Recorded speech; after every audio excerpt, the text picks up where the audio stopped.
Bonjour, mesdames et messieurs. Bonjour, chers amis de la diaspora. Euh, j'ai décidé de commencer à m'adresser aussi à vous par vidéo pour amener un peu de vie à mes différents propos que je tiens déjà depuis un certain temps sur ma page Facebook. Et je crois que cette façon de faire est plus interactive. Ça vous permettra d'abord de connaître le visage vivant qui est caché derrière ces différents commentaires. Alors, je suis très heureux de pouvoir jouir de ce média pour entrer en contact avec vous, pour vous encourager dans tous les différents activités que vous menez pour, n'est-ce pas, aider notre pays. Je le répète ici, il y a plusieurs façons de s'engager pour le Cameroun. Pour moi, ma façon préférée, c'est le retour. Alors je crois que si quelqu'un finit sa mission en Europe, que ce soit les études, que ce soit le travail, la meilleure façon de vraiment contribuer au développement du Cameroun, c'est de rentrer, s'installer au Cameroun. Parce qu'on est sur place, on a les possibilités d'apporter des réponses directes aux différents problèmes dont on fait face. On n'est pas dépendant d'autres personnes qui ne connaissent pas nécessairement quels sont nos principes, quels sont nos besoins, quelle est notre approche.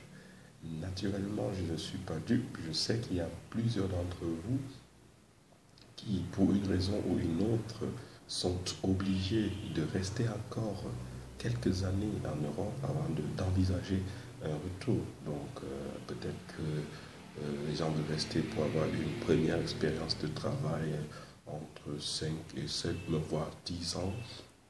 C'est une très très bonne chose aussi, seulement si l'objectif, c'est le retour.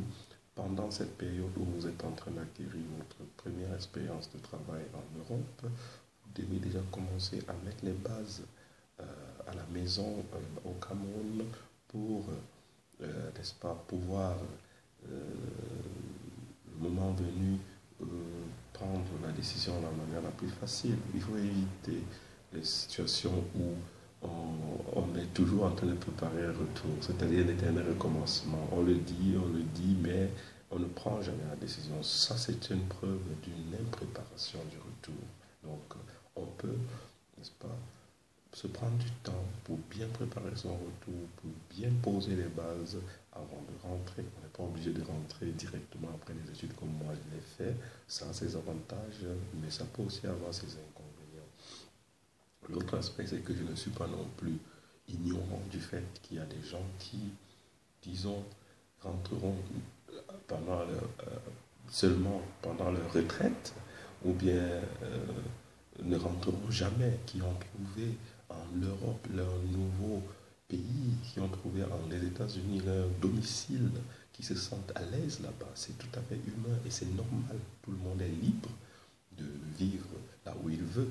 Seulement, qu'est-ce que nos pays, qu'est-ce que l'Afrique, qu'est-ce que le Cameroun gagne dans cette posture, qu'est-ce que le Cameroun gagne de cette personne-là. Alors, il faut toujours, quel que soit le moment de migration dans lequel vous vous trouvez, voir de quelle façon est-ce que vous pouvez contribuer, n'est-ce pas, au développement de votre pays. Si vous êtes à long terme ou bien éternellement en Europe, il y a beaucoup de possibilités de continuer à aider votre pays à travers l'engagement dans les associations là-bas où vous êtes, pour des projets sociaux, pour des projets économiques au Cameroun ou en Afrique de manière générale. Et, n'est-ce pas, c'est parfois plus simple qu'on le croit. Il y a des structures localement qui se développent, qui sont là pour vous faciliter cet engagement-là. Donc, le maître mot, c'est que même quand vous vivez là-bas, vous pouvez contribuer. La meilleure façon de contribuer pour moi, c'est de rentrer, être sur place, mais naturellement d'essayer de garder des contacts avec l'extérieur pour permettre d'aller souvent voir à quel niveau sont les choses pour pouvoir amener ces innovations-là au pays. C'est-à-dire que, ayant vécu dans un pays développé, vous avez la possibilité d'être permanemment en contact avec ce qu'on appelle en anglais le state of the art. Et il est donc important dans ce cas-là de pouvoir ramener ces expériences-là au Cameroun, en Afrique. Donc, je crois que après cette vidéo, c'est clair pour nous tous que l'objectif n'est pas seulement de plier bagage et rentrer en Afrique, il faut rentrer et être utile.